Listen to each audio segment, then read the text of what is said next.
What is going on, everyone? Really excited today for my next guest. You know her as Stragosaurus on YouTube. Her name is Steph Sanchez.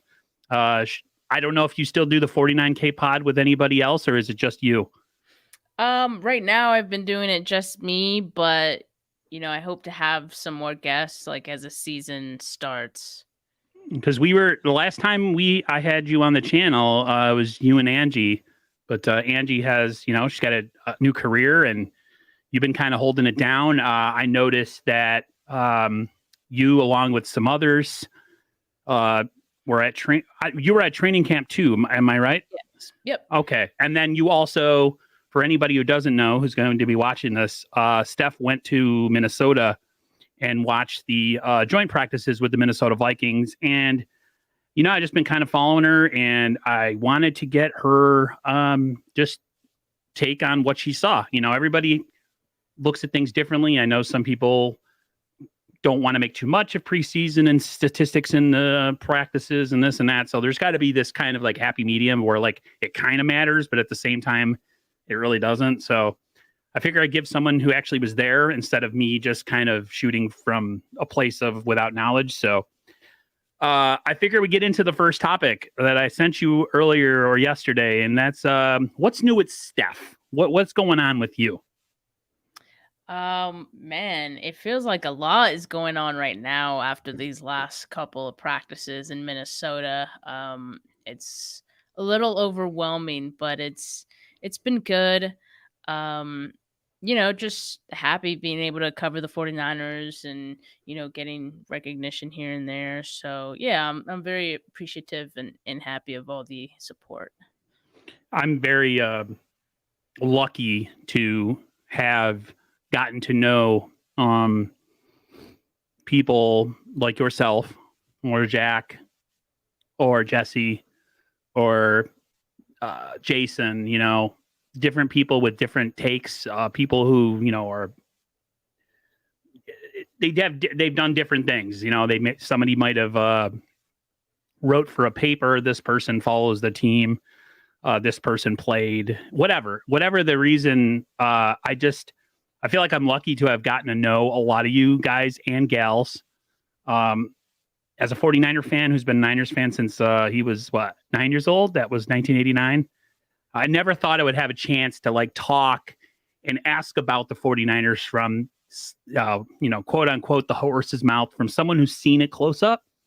Like I said, we set off camera, like a set of the East Coast media bias where it's kind of like, everything's done for shock and there's no real like, they don't do any research into what they're talking about. So I figure I talk to somebody who's actually been in it and seen it. So first topic really is how Trey Lance looked just overall with the two practices. A lot was made of some of his camp struggles early on. There was a lot of back and forth on Twitter between people. A lot of people got kind of up in their feelings with some of it. It was pretty insane, actually. What's your overall take of how Trey looked in the joint practices and just lately overall? Yeah, I think overall, Trey looked good. With some sprinkles here and there of some struggles, and in particular, the offensive line, I think, is a big reason for why if Trey Lance struggles, I think sometimes it's the offensive line that sometimes could make things harder for him. But the one thing that I do see, and I've seen since camp, and he continued that in Minnesota, was the fact that he has really good pocket awareness. He doesn't freak out when the pocket is collapsing, which, I feel like at least in the beginning of the season, we might see a lot of that, right? We might see some pockets collapsing sometimes for him, but he's not the type to just tuck and start running and in a scramble. He seems like the guy who's always looking to throw first. Keeps his eyes upfield, even if he does have to escape the pocket.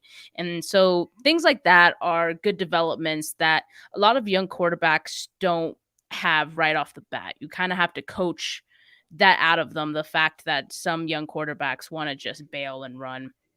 But for Trey Lance, it seems like quite the opposite. And so I think already like that's a really good development on his part.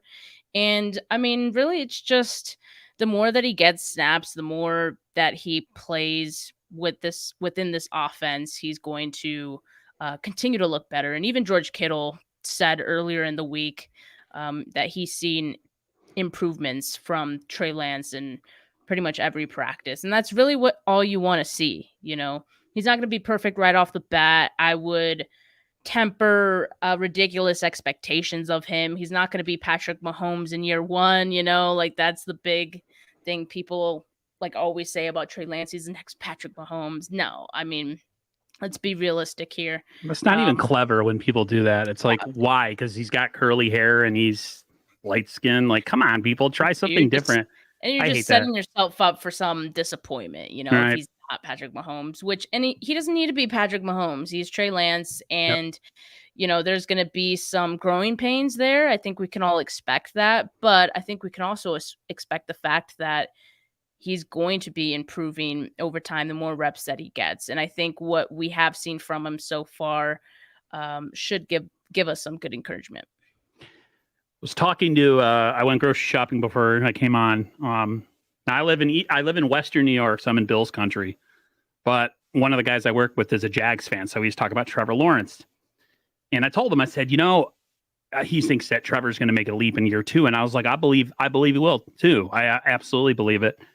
And I said, I think a lot of people, some 49er fans, have to be a little bit like, they have to be real. This is essentially his rookie year. Yeah. I expect there to be some peaks and valleys for sure. No doubt. I watched it with all the rookies last year. You name them, they struggled. Some struggled more than others. Zach Wilson at times looked overmatched. To me, it's more or less like I tweeted earlier. I said, if Trey Lance can show steady improvement through the year and this team can stay relatively healthy, I think the Niners have a real good shot at making the playoffs this year, even in his rookie season. But say they don't. Okay, say it doesn't happen. I'm also understanding that too, because I'm looking at the big picture. But I've noticed just from what you have reported, Jason has reported, a lot of people, Jack, he seems to be a person that is very coachable and learns from mistakes that he makes. And it's not the lack of intelligence or what he sees. Everybody always says it's just mechanics and repeating the same things over and over again. And he's just, the only way he's going to really improve on accuracy with the football is just reps. And this is year 1 of a hopefully really long career. So everything that's kind of happened this offseason, I haven't been super nervous about. When I heard he was struggling kind of at first and he was having some issues, and then I saw that he was doing better against Minnesota's defense, I kind of always expected that. So I think it's awesome that you kind of gotten to see kind of the genesis of his career so far and what he's done. What was it like to see that pass to Danny Gray? Was it Danny Gray in person down the right sideline in practice? A lot of people saying it was underthrown, slightly underthrown. Didn't look underthrown to me. Where were you sitting or standing when that happened?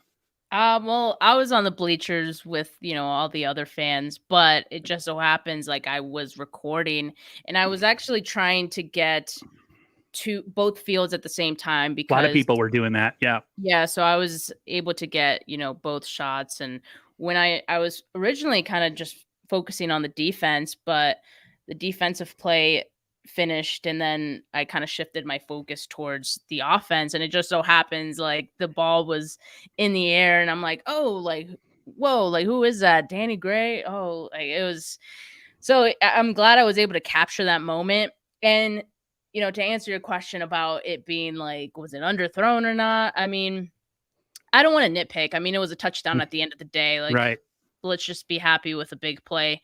If I were nitpicking, yeah, it was slightly underthrown, but at the same time, Danny Gray is so fast and he had burned Patrick Peterson so badly that it could be underthrown and Patrick Peterson still couldn't make a play on it, So I think that just speaks to the speed of Danny Gray. And I think we're going to see a lot of that connection, more than I expected, at least in the first season in Danny Gray's, rookie season. I think he's going to, get a few opportunities a game to make a splash play like that. I don't know about you, but watching Niner games with Jimmy at quarterback, and I'm not here to bash Jimmy, everybody, so relax. They could never stretch the ball downfield. And it was such a methodically boring offense. Is very horizontal, very compacted. You know, the field was, you know, very squished. And a lot of that sometimes will give guys or make guys have a propensity to throw interceptions because every throw has to be fit with such finite accuracy. And it's nice to see a guy that can kind of make the safeties back up just a little bit, even if the threat is there. Yeah. And then if you hit him, that's another thing. I keep hearing, or I keep seeing this question. I don't know if it's the same guy, if he's in YouTube chats or in Twitter comments. He keeps saying, do you think Danny Gray could be our Tyreek Hill? I keep seeing him. I don't know if it's the same person. I'm not going to lie. That would be awesome because we all know how much Tyreek tilted coverage in Kansas City that allowed a guy like the tight end, we all know his name, I just can't think of it right now, to just eat over the middle. And that offense was Kelsey. So that would be interesting. And it's cool that he's got a kind of a connection with him. I notice some reports that his connection with Debo is starting to kind of take shape a little bit, which is awesome. This is such a in the beginning type process. And I think everybody just needs to kind of just enjoy it for what it is. I wish I had the financial ability and job that I could go cross country and go see this stuff. But I don't even know if I could report it. I would just be sitting there in awe that I'm actually at a practice or something. I'd be paralyzed by what was happening. So the chat giving you your props today, especially Niners sickness. He says, Steph Sanchez putting in work. What would you allow a lot of us to see things through your eyes in camps? Thank you. Yeah, I've definitely been watching you lately. You don't really have a narrative or some people have just I don't know. There's always some, there's like an agenda what they do, and you don't have one, and it's really refreshing. You're kind of soft spoken. You're not a big loud mouth. You're not like listen to what I got to say. Hello. So it's nice. It's very refreshing. I'm glad I got to meet you and Angie last year through the magic of YouTube and Twitter. I used to kind of make the comment that it's cool to have ladies like football, and I'm kind of like taking that back now because that sounds kind of offensive in a way. That I'm just cool that you're into football, no matter if you're a lady or a guy. So it's awesome that you're being able to do something that you love. I'm asking you this, and I don't know, and I probably should have looked it up. Are you credentialed by any chance, or are you trying to be credentialed media at some point? I think it would be tough to be credentialed. So while it would be great, at the same time, I'm not really trying to, I guess, limit myself to just trying to aspire for that. Because I just know it's pretty difficult to get in with the 49ers beat. So, and also it would probably require me to write for a publication, which I don't do all that. So you do it just more like as a freelance kind of just something you really love and are passionately behind. Yeah, I mean, and I've kind of followed, the footsteps of, some people who I admire, who, I call friends, like Jason and Jordan. Jordan's credentialed now, shout out to him. But but Brad too, like he's out there, from a fan perspective in the bleachers as well, but like being able to cover the team and being unbiased and things like that. I think there's been a number of content creators, before myself even, that have like paved the way to be able to like do that kind of thing. So it's been really nice to be able to do it alongside them and, gain some experience myself in doing it as well. I see with me, it's real tough to understand, but I'm glad you broke it down for me. Like the difference between what actually credentialed means and like what more or less is just someone who does it like for their own, being a content creator and kind of, because I thought Brad personally was credentialed. I had no idea that he was not. Yeah. And because he's well known, even with Niner players and people in the organization, which props to him. That's freaking huge. And I sometimes just because it's almost like I assume like, oh, they cover the Niners, their credential. I had no idea that it's that difficult. And you're right, with Niners media being the way that it is, with all like the Mayokas and the Barrows and all the people that follow them, that must be a tough place to crack. You know what I mean? It's like an exclusive club almost. And honestly, like the 49ers have a great beat, a great group of credentialed media. They do. You know, I think for 49er fans, I'd say like we're all pretty fortunate to be able to consume content from all different types of people, like the beat writers and also like content creators who somewhat have a different perspective on things, you know? I think a lot of us are fans, a lot of us content creators. I know that I don't know half as much or have seen as much as you have, or as of the other guys that I've mentioned before. And so I don't pretend to be that person. You know what I mean? That's why I like to have people on that know. And I don't have an issue with someone having more knowledge or having more insight on something than me. To me, it's I'm learning, and the viewers who are in here, they could either go to your channel and learn from you, or if they just happen to be watching here, they can learn that way too. Because I mean, sometimes when I have people that know a lot of stuff on, like yourself, I get a little intimidated before I do it, because like there's so much nuance to like when you're actually there and things you see as compared to me watching it in a highlight. You know what I mean? So I give you major props, and I hope you continue to be successful for sure. Well, thank you. That's so weird to hear, because I definitely don't consider myself being someone that like knows a lot. I kind of feel the same way as you when I have other people on my podcast. Like I kind of feel like not fangirling, but yeah, like intimidated and like, you know, wanting to you know, sound like I know what I'm talking about too. You know what I mean? So I've had Larry Krueger on a couple times, and I've definitely felt he's a draft expert. Like he was a scout at one time, and I'm just like, I don't belong in the same video as this guy right now. And like it will happen during the stream. Like I'll be thinking it while I'm talking to him. So my confidence is just like shrinking. So I have to learn to just be like, okay, I'm doing something that I'm passionate about, and just leave it at that and not worry too much. Want to give real quick shout out to some of the people in the comments. Ty Alston, I've seen you on Twitter. Thank you for popping in here. Clown Man, long time viewer. Luke Luna with a $2 super, and Kurt Chameleon with a $5 super. Both awesome. Thank you very much. He says, Aaron, I'm seriously thinking our defense will be the best in the league or close. The cornerbacks that we've waited for finally may be here. Yeah, I agree on that one. I just got to keep them healthy. That's my biggest concern right now with the secondary, is just like, geez, everybody's dinged up right now. So let's get to put everybody in bubble wrap and let's get to the regular season, please. We got Joseph Mahoney in here. Nick Garfoot, he's from across the pond, I think he says. So he's joining us from on the other side of the world. Let's see who else we got in here. Niner Sickness, of course, Beto. He's part of the NWO crew on Monday.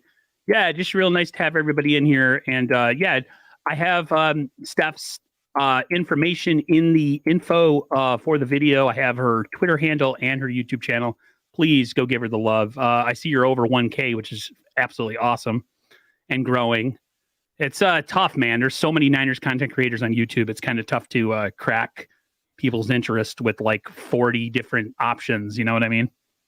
Yeah, absolutely. Like, so I have the over 1K subscribers, but really like the biggest thing I've been trying to get up is the watch hours. I mean, you probably know this, but like someone earlier in one of my lives was like asking if I have the super chats enabled, and I don't, because I don't have like the watch hours like limit that I need to have. So I'm getting there. I'm trying to get to that point. And yeah, it, like you said, it's really hard to crack, but you just got to keep going at it, and it'll come. To me, it's very peak and valley-ish. Sometimes I can get good views. Like I had a lot of people watch me bitch and moan after the NFC Championship game and the Super Bowl, where I was pretty much hating on the Rams for buying the Super Bowl. I was just a Debbie Downer, freaking just horrible guy. I got so many people watching me, and then we start talking off-season stuff, and it was just like crash because I took a little Yes, bit of a that's break, and I'm like, off-season. damn it. I thought that was like the norm. I'm like, oh my God, I got 100 people in here. This is awesome. This is like all the other guys that have like a gazillion people watching. I mean, I'm not Rob. I'm not Grant. I'm not going to have, 3,000 people watching my live streams. That's a freaking pipe dream. But yeah, it's up and down with me. I make a lot of like, either I upload clips or I do little voice videos where I just talk about something. Some of them hit, some of them don't. It's like, me, it's sometimes you lose a little bit of why you're doing stuff, and you have to I've taken breaks or stepped back for a little bit from YouTube, and then we got the passion back, and then I'm like, all right, I'm ready to do this. Like the little break in July before training camp, I'm just like, there's nothing to talk about tough right now. Yeah, it was really boring. So I was definitely waiting to get back at it. Mariah from 49er Faithfully, thank you. She's always in here, always supporting my channel. I got to have her and her co-host on one of these days. I keep saying that and I don't do it. I love them. There's again another like kind of non-pushy content creator. There's some people that have like just a way they do things that they come off almost like a caricature, and then there's people like 49er Faithfully that are just like chill. I always enjoy chill people. I almost feel like I'm just talking to somebody across the table or on like a lunch break or something. I guess the next topic I'll get into with you as we kind of move along is the D-line. It looked really dominant for what I saw just from clips with Nick Bosa, Kinlaw, Kerry Hyder. In person, did it look as crazy awesome as it did just from the clips we've uploaded on the internet? Because all the reports, even with 49ers on 49er practices, is that the defensive line's been eating this entire training camp process and with the joint practices. Yeah, this defensive line is the real deal. If it was possible to be even better than last year, I think for sure they're right on. Thank you so much for the birthday wishes. I definitely think that this defensive Happy birthday, line, by the way. Thank you. I think like they look better and deeper than last year. I mean, that's no surprise. We knew once they added some of these guys. I mean, Charles Omenihu going into his full off season with the team. Yes. Hassan Ridgeway, that addition, Kimoko Toure, both of which look very primed to have good seasons and very important depth pieces. I think those guys are going to be. So like, if anything, the depth on this line has just gotten so much better. And of course, Drake Jackson, I didn't even mention him, but adding him is just unfair. Like he already looks the part. He already looks like he can make an impact on this defensive line with some of these other guys. I was talking to Jason earlier and I was talking about Drake Jackson, and like he gets a lot of snaps with the second team just because, that's kind of where he's at with the pecking order. But he looks like he doesn't belong with the second team because he's just so much not better, but like, you know what I mean? Like, I don't want to say he's not to undermine any of the other guys on the second team. They're all great, but he just looks like he deserves those first team reps. And I think he's going to be, those reps are going to increase for him with the first team, the longer this goes. I'm pleasantly happy the fact that the Niners have this much depth. I hope they don't ever have to test it, though, because I feel like when you have as much depth as they do and they don't get injured, I feel like guys slot where they're supposed to be. And when you depend on them for what they're, expected to do, things work out a lot better than pushing somebody maybe into a position that maybe they're not ready for the full-time load, and that they're better coming off the bench or being a spot rusher or someone that comes in on just third down. And I like that Drake Jackson is being brought along slowly, and that maybe we can use him as just like a third down rusher, kind of like a D Ford or second and long, whatever. And I feel like when you have a good depth and you have a good rotation, you preserve guys from injury than having a really front loaded team with really garbage backups. And it's like everything is predicated on the starters killing it all the time. And if they don't, you're in super bad. And the Niners, to me, this is one of the deepest teams in memory for me since maybe like the 94 team. and maybe like some of the late 90s teams, like when we brought in Kevin Green and we had Chris Dolman and all those guys come in for those, like Rod Woodson was here. It was just like, those are some teams, but a lot of those guys were old aging veterans. This Niners team is young. They have a lot of young, able-bodied athletes. And I noticed that the Niners have kind of started to change over their roster to not have as many guys that are injury prone. You're not.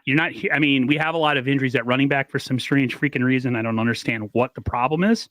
A lot of lower leg injuries too. A lot of soft tissues, which gets to me because the Niners' issues with injuries, and it just seems to continue. Hopefully, they're all minor and everybody comes back. But yeah, this is going to be an interesting pass rush rotation that hopefully doesn't have to get tested by injury and that it can just come in waves. Because I think if they come in waves, it saves a guy like Bosa down the stretch who doesn't have to be the all end all to the pass rush. Because I felt like at times last year it was kind of like Bosa or nothing. So this is definitely a deeper team than the 2019 team for sure. And that was a really good team, but we were like a couple injuries away from having a pretty bland ass line. So this one looks good for sure. Real quickly, I have a cat that is meowing like crazy in the background that I am going to push out. Can you hear it? No. Okay. I'll be right back. I am sorry, stream. I have a cat too, so I know the struggle. Niner sickness, what's going on, man? I see your comment. Say hello to your brother. Yes, I'll say hi to my brother. Jimmy G look alike. I'll have him on the pod again soon too. Sorry guys, appreciate it. Waiting for me. Cat's been meowing for about 10 minutes now, so I guess we could jump right to the other side of things as we talked about the defensive line. I've heard a lot about the offensive line struggles. I've heard there's different reasons for it. Maybe not having a set rotation as far as like who's the starters. I've heard issues with mainly it's right tackle. A lot of people are saying that the interior guys are actually not the guys to worry about. From what you've saw through training camp and these two joint practices, what is going on with this O-line? We can't have this, right? In the first year of Trey Lance starting, we're going to get this guy killed. Yeah, definitely not ideal situation for a first-year starter to be playing behind this current offensive line with the way that it's looked these past couple days. And even in camp, my one somewhat of a gripe in camp and training camp was that they hadn't made a decision yet on who they should start at center. And they kept switching Jake Brendel and Daniel Brunskill almost every day. They would rotate them. And my issue with that was that center, I feel like, is very dependent on being able to get a rhythm with the rest of the guys on the line. Yep. You are like kind of the glue that holds everything together. And so I'm not sure how much, switching a guy every day at center, if that impacted anything else. But that was one issue I kind of had. And so in a way, Daniel Brunskill's now hurt, so Jake Brendel is now the guy, which it kind of seemed like it was trending in that direction even before Brunskill's injury, to be fair. Yep. But now it's given Brendel the opportunity, and Trey Lance really the opportunity to work with just that one center. And let's get that figured out and make sure that that's a good, chemistry between those two, and they have like timing and all of that in place. Beyond that, the other guys, I mean, Mike McGlinchey, right now he hasn't been practicing. So the last two practices in Minnesota, he wasn't there. So we saw a lot of Colton Mckibbins, which Colton Mckibbins, he had been fine in 49ers training camp, but struggled a bit against the Vikings. And even Burford, who was also really good throughout training camp, also looked good against the Packers in that first preseason game, has struggled a bit. And so I also want to mention that the Vikings defensive line is no slouch either. they have some dogs on that line as well. Daniel Hunter, they added Zadarius Smith. So Mm-hmm. they're, they have a pretty good line. So let's not forget that either. So that could be part of the reason that, the offensive line struggled these last couple of days. But even Trent Williams, gave up a sack to Smith and Hunter that I saw in these last couple of days. So it's a little bit of, I think, in practice, you're not running your full scheme. You're not running all of your plays, and you're not always putting your guys in the same position to win that you would in a game, right? Like, you don't want to show too much of your hand in practice. So Right. I think some of that we have to consider as well. There's an opportunity for this offensive line to look better tomorrow in the game when, they're running actual like plays, and hopefully Kyle Shanahan puts them in a position to win. And the good thing that I've mentioned, and I said this earlier about Trey Lance, is that even if the pocket is collapsing, he's going to stand tall in the pocket. He's going to continue to look to throw. He's going to keep his eyes upfield, try to get the ball out. One thing that he's matured in is just finding his checkdowns and going with what the defense gives you. I think that's been a real big thing. So yes, like the offensive line may be shaky in the first few games of the season. And part of that will just be because, look, there's 2 new starters on the offensive line, and it takes some time for offensive lines to gel sometimes. We saw it even last season. They didn't really get into like a really good rhythm until almost mid-season, I would say. And, it was for all the offensive line woes were forgotten kind of after that. So I think we need to be prepared for the offensive line to not look great in the first few games, but I think we should also expect that with time, more reps, more cohesion, they're going to start looking all right. To me, center is probably one of the most important positions on a team, especially with a young quarterback. It's kind of like a 1-2 punch. They help with protection call-outs and, like you said, getting things together on the offensive line. And it is worrisome to have a young, even though he's agile and big and strong and he can move, he's not invincible, and he can be he can be hurt.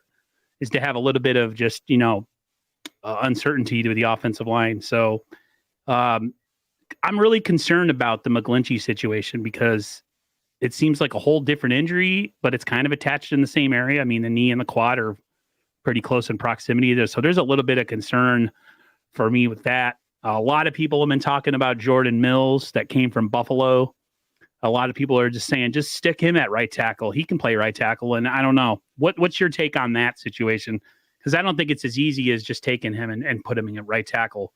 And where have you seen him mostly?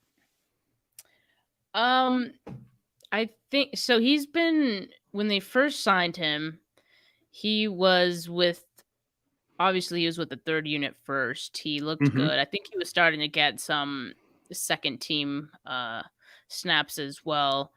I think he was at right tackle. Don't quote me on that, but I believe he was.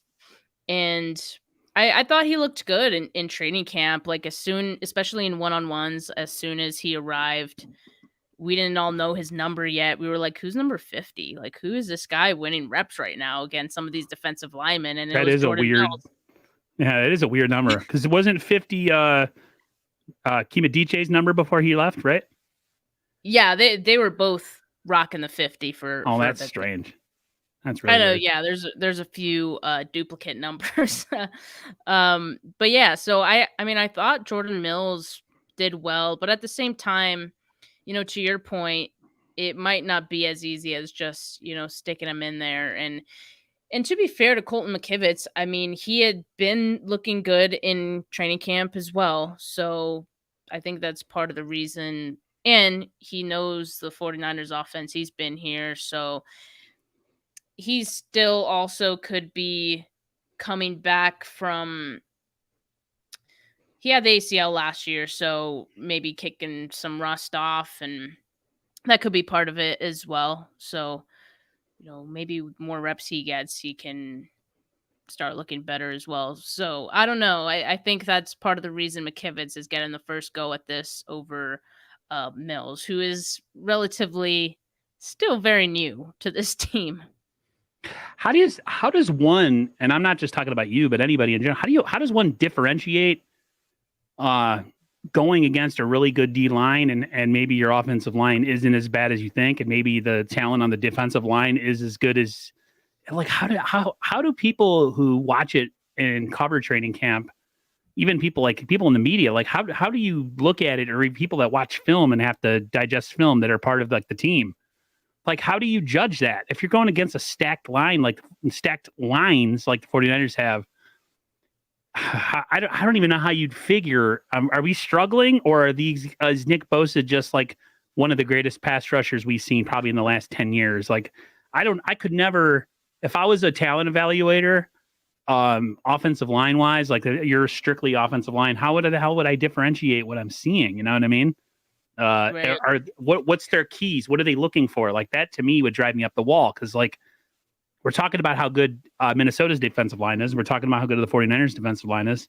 Not everybody that we face is going to have a defensive line like that. So like, I don't know. It's like part of me is like, I practice. I think it's practice, and maybe it's just going against, similar guys, and they know your tendencies and they can take advantage of that. And when we go against teams that don't have the same talent, we'll be okay. Like, I guess I'll just have to wait and see when the game started to see where the Niners are offensive line wise. How would you differentiate that? Right. I mean, it's definitely tough and almost awkward in training camp, right? Because you want to be happy that your defense is like mauling the offensive line, but at the same time you're like concerned for the offensive line and just want them to have like a good uh a good camp. I think the larger sample size definitely helps, and not just like seeing them against their own team, right? So I think we got a little bit more insight in, these practices, what it could look like in the season. But to your point, yeah, I mean, the Vikings defensive line looks to be really good. But at the same time, if this team wants to be a playoff contender, if they want to, one, I think they can make the playoffs. Like, I'm not concerned about that. But if you want to make it far in the playoffs, you are going to be going against tough defensive lines Yep. every single week. So, I mean, you need to be prepared for that. And so right now, like, there is concern, but as long as they can figure it out once the season starts, then I think there's, we can forget about all this at that point in time. I feel like there's a lot of overanalyzing too right now with everything that's going on in the preseason and practices, because it's I mean, and that's training camp. Like you said earlier, it's kind of hard to decide how much of this really does matter and how much of it is just practice. And like, it's not going to matter when the regular season begins. I would argue that there are some things in these training camps that you can see and know will translate to the regular season. For example, Brandon Ayuk and how he's looked. That kind of performance, I think, will definitely translate to the regular season. But yeah, I mean, it's definitely tough. You got to, take it all with a grain of salt and really look at what is going to translate. Ty Alston comments that when the pads come on, the O-line really gets a chance to punch back. So you don't really know until you face other competition in games. See the Green Bay. Yeah, I mean, the starting offensive line against Green Bay didn't look too bad. Right. The guys that were in there, as it went down in talent and the backups came in, it definitely didn't look as good. But yeah, I mean, Trey had that awesome scramble where he stepped up and then ended up running it, and then the other one where he stepped up and threw it. So my concern really more than anything is that tackle position, man. With McGlinchey, that really gives me a lot of pause for concern because he's coming off of a quad and he was coming into form in training camp, and then all of a sudden he's got this knee injury. Just as much as we criticize him and talk about his his deficiencies in the pass protection game, he is better than any other guy that's in that position currently on the team. So like, you almost take what his faults are with a grain of, like you say, with a grain of salt, like take it for what it is, because I mean, the level after him goes down precipitously. I can't say the word right. You know what I'm trying to say. So hopefully they can come together. And this injury to McGlinchey can find a way to heal in time for the regular season. As we switch topics, one injury that's got me really concerned, and I know it does you too, is the Jimmy Ward injury. Pretty serious hamstring strain. Like Kyle talked about it as, threatening to keep him out, past week 1 and maybe so on. When the hell did this happen, and what happened, and how concerned are you? Because I'm pretty concerned. Yes, I am concerned because it seems like there's a trend of soft tissue injuries right now. And the Jimmy Ward injury, it being significant, is really the first injury that we know impacts regular season availability. Like his status for week 1 is in doubt. Whereas some of the other ones, like they have a chance to, rehab and be ready by the start of the regular season. So yeah, it's unfortunate, but they'll be back.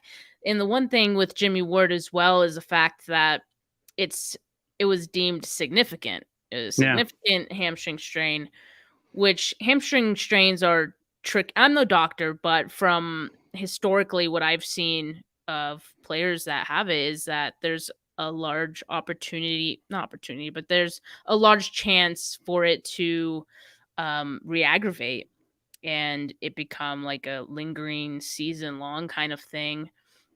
And so if you're not careful and, even if it seems like he's 100%, he can go back out there and, tweak it again. Like to me, that's my biggest fear with the hamstring strain. And so I'm not so much worried about the other ones, although it being a trend right now with the 49ers, yeah, that's a concern. But Kyle Shanahan did mention the fact that he noticed that most of these injuries were happening after a day off.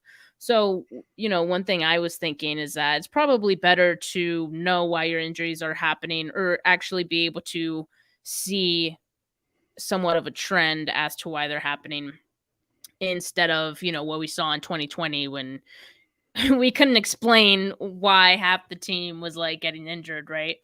And another thing is if they identify that early in the season, like the season hasn't started, so if they can find a way to kind of turn that around, like maybe we need to do some kind of different strength and conditioning before or after our days off. I don't know. But if they could figure it out and kind of nip it in the butt before it becomes a problem in the regular season, then that's the one positive, I guess, from all this is that, you acknowledge that there's a trend and you can do something about it. It's been pretty aggravating for this team for maybe, this is even before John and Kyle got here. Yeah. Just the injuries that this team seems to have on a yearly basis. You're right. A lot of them early haven't been super severe as far as like season ending where we're looking at guys not coming back till next year. I just remembered the D Ford injury, the hamstring injury that he had in 2019 and how it affected him and for how long it affected him. And that's all I could think with Jimmy Ward is that kind of situation. Like first 2 weeks of the season, I think we win those games. At least I'm sure we win. I'm positive. I'm hope we win those games.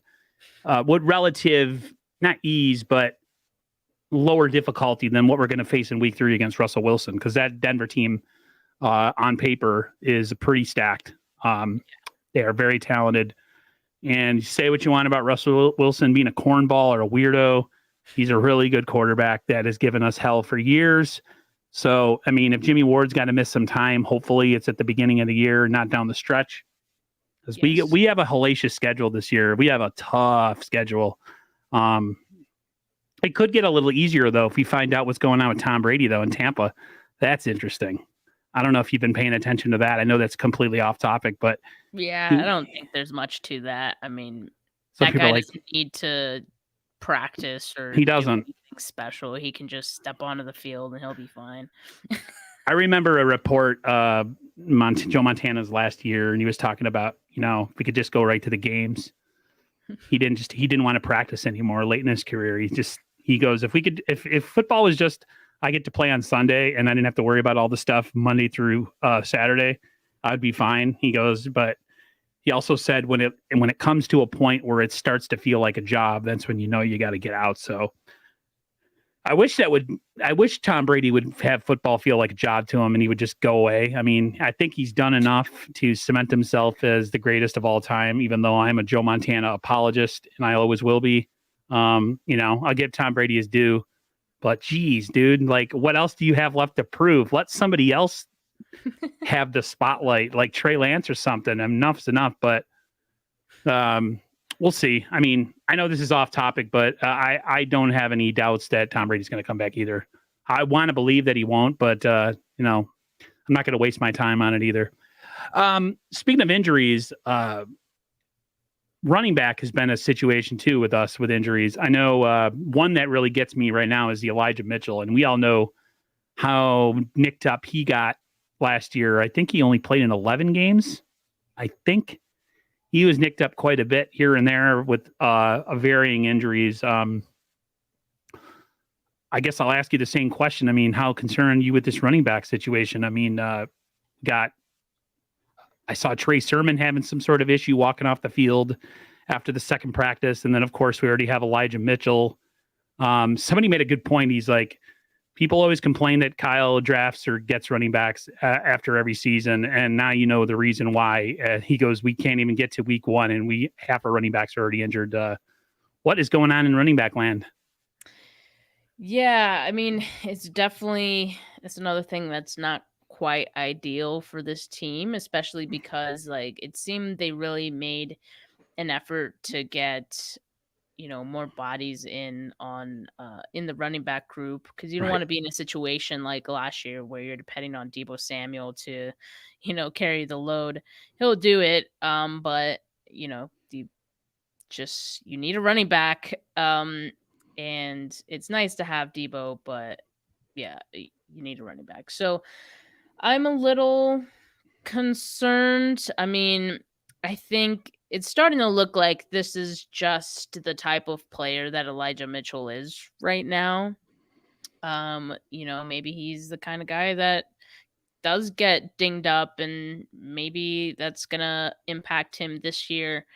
But I was feeling okay because Jeff Wilson Jr., Trey Sermon, I feel like Trey Sermon was gonna take another step this year. And I'm saying was as if his injury is like dooming or something. We don't know what his injury is. It seemed like he tweaked his ankle. And haven't gotten much word from the team on it. So tomorrow there's definitely an opportunity to hear about what that may have been. And obviously, if he's out there, if he's not out there, it means it might have been something kind of serious where he'll miss some time.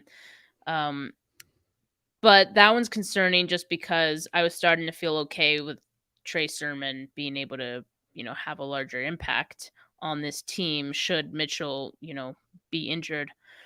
TDP, I think a large reason that they did draft him was because he could absorb those hits. He was a bell cow in college, and he can handle a lot of carries and things like that.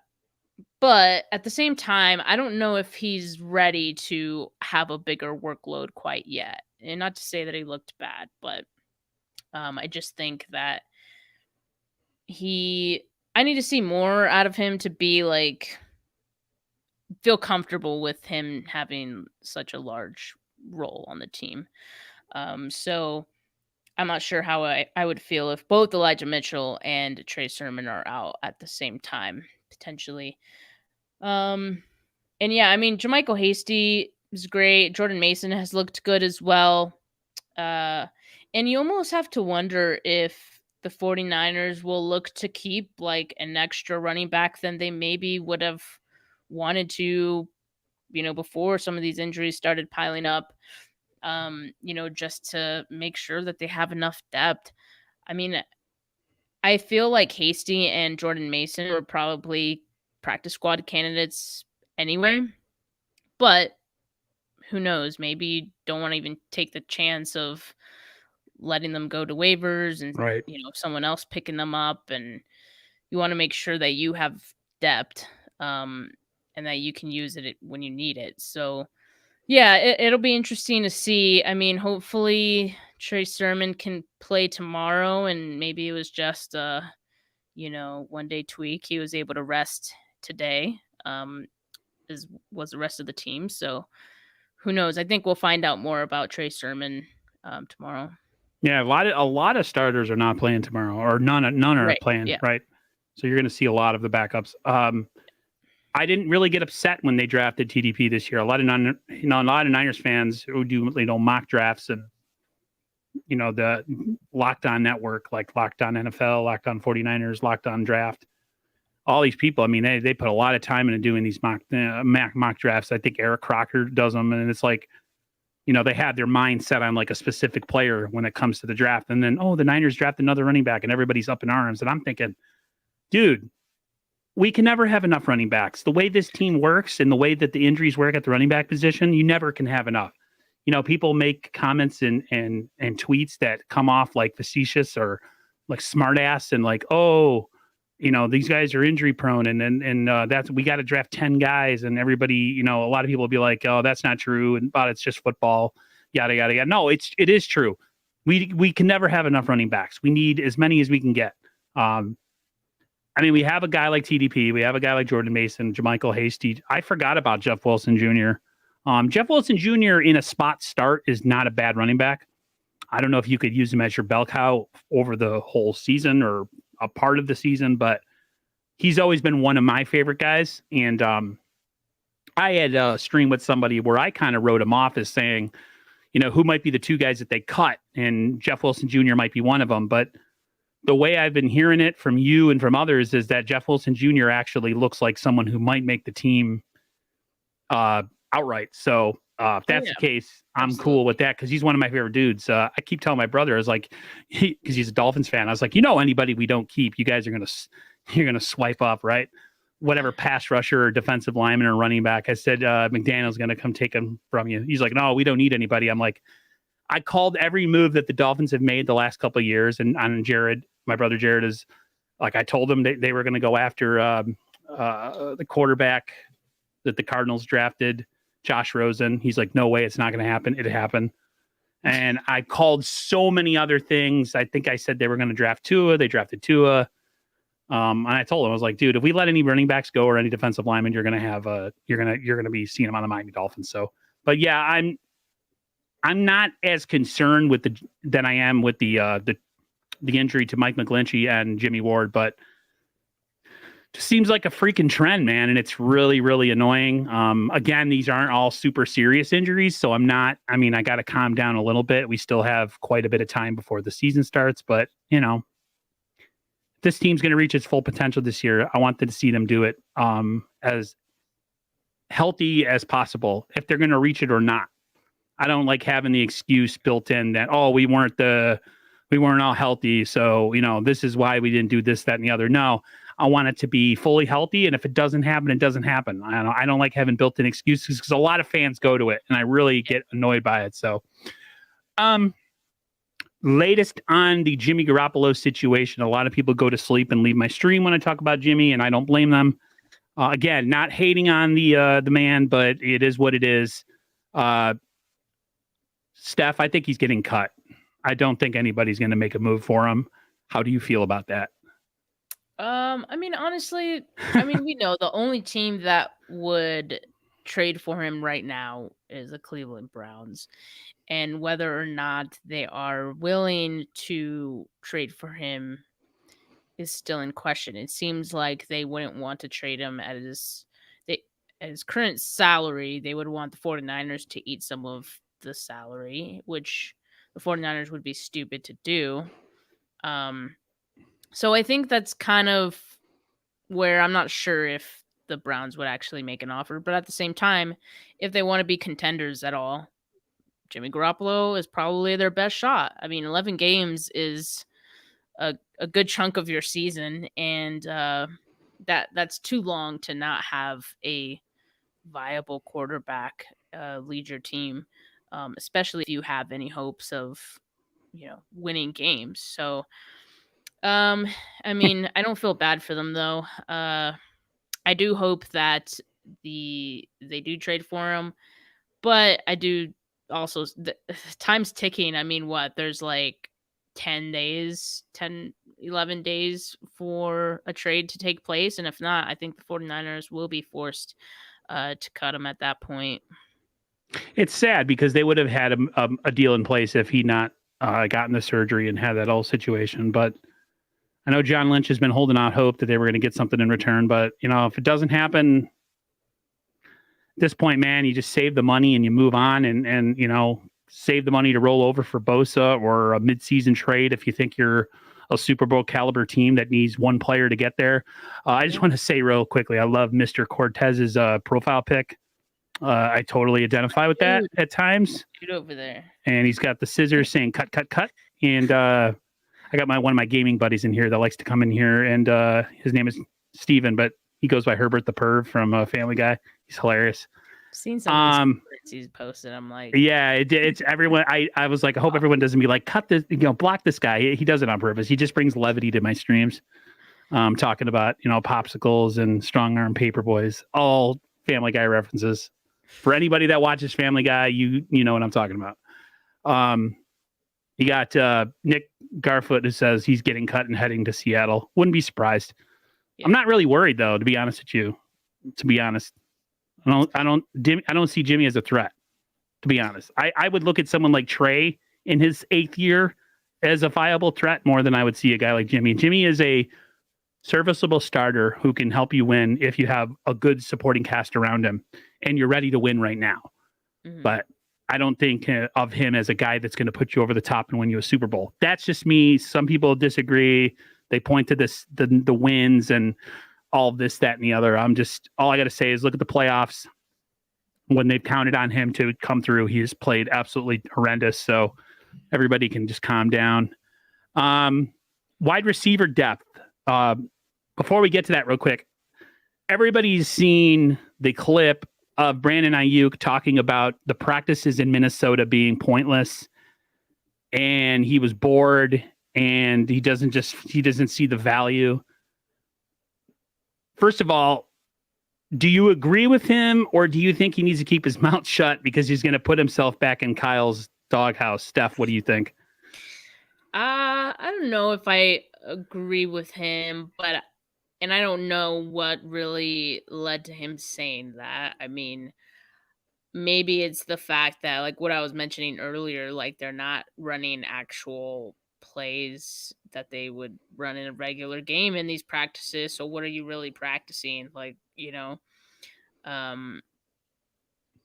for a guy like Brandon Ayuk, I could see it being a waste of time, but for guys who, one, are trying to make the roster and need every snap to prove their worth, it's important to them, and it's important to guys who need all the reps that they can. Trey Lance as well, getting these reps in. So, I mean, I don't think I agree with him, but I could also see where he's coming from. With both of our receivers, Ayuk and Devo, there is a little bit of diva in both of them in different ways. And I think it needs to be there in order for you to be a great receiver. You have to be kind of a selfish prick who is all about himself. And I don't know, it's just something that, like, even Jerry Rice had a certain personality. He had a temper. He had an edge to his game. Yeah. He took offense to everything, like Michael Jordan. He was telling Michael Irvin right after they lost the NFC Championship game, I'm chasing you. I'm coming for you, like at the Pro Bowl. You know what I mean? T.O. is a head case. I mean, you name a great receiver, and they usually have some sort of, I don't know, we get mad at him not talking, and now he's talking, and we're like, oh, God, stop talking. You're going to piss off Kyle Shanahan. Dude, I don't really care. As long as he performs, I'm on the field, I really don't give a damn what he says at the microphone, as long as it's not disparaging or inflammatory and offending anybody. Right. Say whatever you want. I guess the next, the as we transition into just the last topic with wide receiver, how do you see wide receiver playing out? I guess we know the first two, of course, Debo, Ayuk. I know Jennings has had kind of a sloppy camp. He's kind of been disappointing some people. You have Ray, Danny Gray, and then I mean, like, how do you see this depth chart playing out if you were Kyle Shanahan and doing the final 53? I think they keep 6 wide receivers. And yeah, I mean, you mentioned the first two, Ayuk, Samuel, Ray McLeod. I think him and Jennings will be splitting time as the wide receiver 3. Okay, getting some time in the slot. I know Jennings, like you said, he has had a bit of a messy sort of camp. little dropsies. Drops. And Kyle Shanahan even said, yeah, like he kind of starts off slow, is what he said. So it is so funny because for as much shit that Brandon Ayuk got last year, going to the doghouse and everything, it seems like Kyle Shanahan doesn't mind Jennings being a slow, right, starter. I don't know, whatever. But yeah, I think both of those, Jennings and Ray McLeod, are going to be the wide receiver 3s. So however they're listed on the depth chart, I mean, I don't think somewhat interchangeable, you think? Yeah, exactly. And then Danny Gray after that. And I would say Malik Turner, probably the 6th guy to get signed. I mean, Keyshawn Johnson was already cut. Austin Mack has also struggled with drops throughout camp. Tate Martin has flashed at times. He's an intriguing receiver, but I mean, let's face it, there's not enough space for him, so he's probably going to end up on the practice squad, which is great. Great. Larry Krueger is really bullish on him before, right after the draft. He was really bullish on Tate Martin. But continue. Yeah, I like him. I definitely like to keep him on the practice squad. And then Marcus Johnson. I mean, I think when he was out with his injury, that kind of impacted him being able to show what he had. And honestly, Malik Turner has looked good too. So I think Marcus Johnson probably ends up getting cut, as well as Willie Snead. Just because I think the top 5 guys are like solidified, and I would just say like the 6th spot is somewhat in question.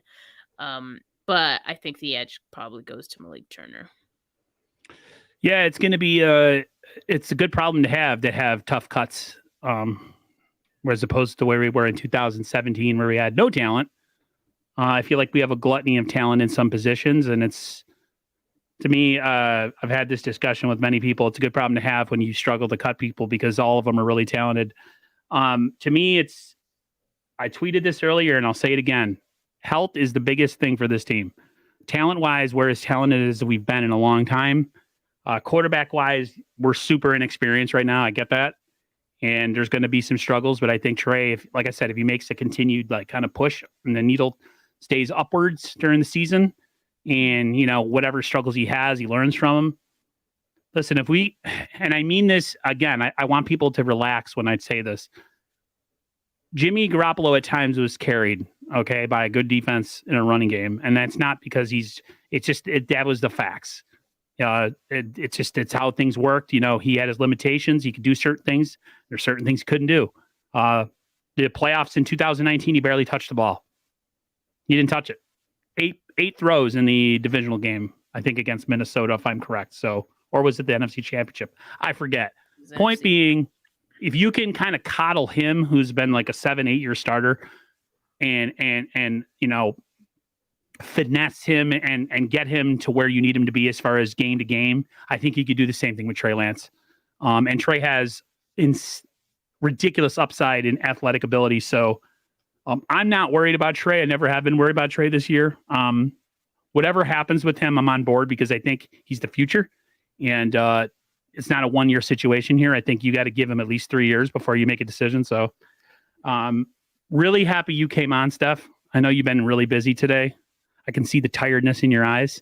So I want you to have fun and enjoy your birthday dinner with the people that you will be doing that with. And again, I appreciate all the super chats and the people commenting in the comments. Sorry I didn't get to all your comments. I really wanted to hear what Steph had to say about stuff that I didn't know. So that's why you have guests on, so the guests can talk. But I appreciate everybody in the comments. Again, super chat's great. It's been a pleasure for you coming on. I hope you have a great rest of your evening, Steph. And for everybody in the comments, I will see you later, and take care. Peace.